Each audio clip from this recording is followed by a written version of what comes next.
Саламатсыздар ма оқушылар? Бүгінгі сабағымыздың тақырыбы допты екі қолмен жоғарыдан төменнен қабылдау және беру. Сабақтың мақсаты екі қолмен төменнен және жоғарыдан допты қабылдау мен беруді үйрену және шабуыл соққыларын жасаумен танысу.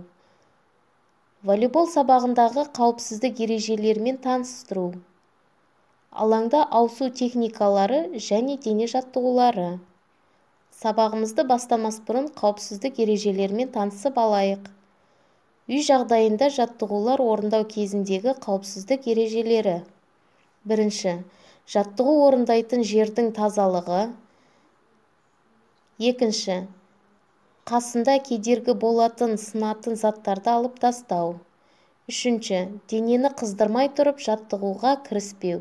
Тағы басқа қауіпсіздік ережелерін сақтау. Негізгі бөлімімізді бастамас бұрын жалпы дамыту жаттығуларын жасап алайық. Сәлеметсіздер ме достар? Бәріңіз де мықты, сау және төзімді болғыларың келеді. Ол үшін не қажет? Әрине жаттығу. Мен қазір бір қатар жаттығуларды көрсетемін. Олар әрдайым шырақ болуға көмектеседі. Ал бастайық. Барлық жаттығуларды 4-5 рет қайталауға болады. Көзге жаттығу жасайық. Бас қозғалмауы тиіс. 1 дегенде солға қарайсыз, 2 дегенде оңға қарайсыз, 3 дегенде жоғары, 4 дегенде төмен қарайсыз. 1, 2, 3, 4, 1, 2, 3, 4. Аяқтың арасын кең ашып тұрыңыз. Қолды белге қойыңыз. Басты оңға солға, артқа бұрып еңкейтеміз. 1, 2, 3, 4. 1, 2, 3, 4. 1, 2, 3, 4, 1, 2, 3, 4. Аяқтың арасын кең ашып тұрыңыз. Сол қолды жоғары, оң қолды төмен түсіріп, артқа алға қарай сермеңіз. 1, 2, 1, 2, 1, 2, 1, 2, 1, 2. Жүзу жаттығуы. Жүзген сияқты қолыңызды сермеңіз. Бұл иығы пен қолды жаттықтырып, омыртқаны түзейді. 1, 2, 1, 2, 1, 2, 1, 2. Екі жаққа қарай иілуді орындаймыз. Оң қолды жоғары көтеріп, солға қарай созуламыз. Қолды ауыстырып, оңға созуламыз. 1, 2, 3, 4. 1, 2, 3, 4. Аяқтың арасын кең ашып тұрыңыз. Қол екі жаққа созылған. Денені оңға және солға бұрамыз. 1, 2, 3, 4. 1, 2, 3, 4. 1, 2. Аяқтың арасын кең ашып тұрыңыз. Қолды аяқтың ұшына тигізуге тырысып, алға артқа еңкейіп шалқаямыз. 1, 2, 3, 4. 1, 2, 3, 4. 1, 2. Аяқты бірге қойып, қолды жоғары көтереміз. Аяқ ұшына тұрып, жоғары қарай бүкіл денені созамыз. 1, 2, 3, 4.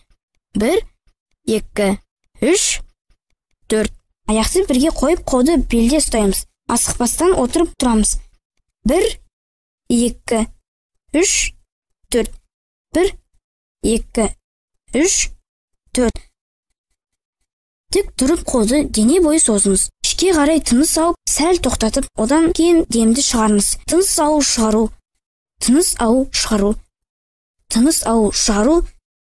Тыныс алу, шығару. Көп рахмет достар. Сау болыңыздар. Балалар, ойын техникасымен таныс болыңыздар. Шабуылдау, құлау, қабылдау, кері қайтару, доптың берілуі, допты ойынға қосу, тосқауыл қою. Осы техниканы есте сақтаңыздар. Допты жоғарыдан беру, қабылдау әдісінің алғашқы элементтерін үйрету. Тік тұрған қалыптан ойыншы бір аяқты екіншісінің жанына қойып, допты жоғарыдан берудің ерекше жағдайына көшеді. Бұл жағдайда бүгілген аяқтар бір бағытта болады. Допты жоғарыдан беру, қабылдау кезінде кететін кемшіліктер. Қатар қойылған аяқтардың қозғалысындағы кішкентай сәтсіздік кез келген қозғалыстың дәлдігін бұзып, кеуденің қисаюына әкеледі. Суретке назар аударыңыздар. Бұл суретте допты жоғарыдан беру әдісі көрсетілген. Ал келесі суретте допты жоғарыдан екі қолмен жанға құлап алу әдісі. Допты төменнен тікке беру арқылы ойынға қосу. Шынтақ буынан бүгілген бір қолмен белдің деңгейінде допты алға ұстап тұрады. Екінші қол сермеу үшін артқа созылады.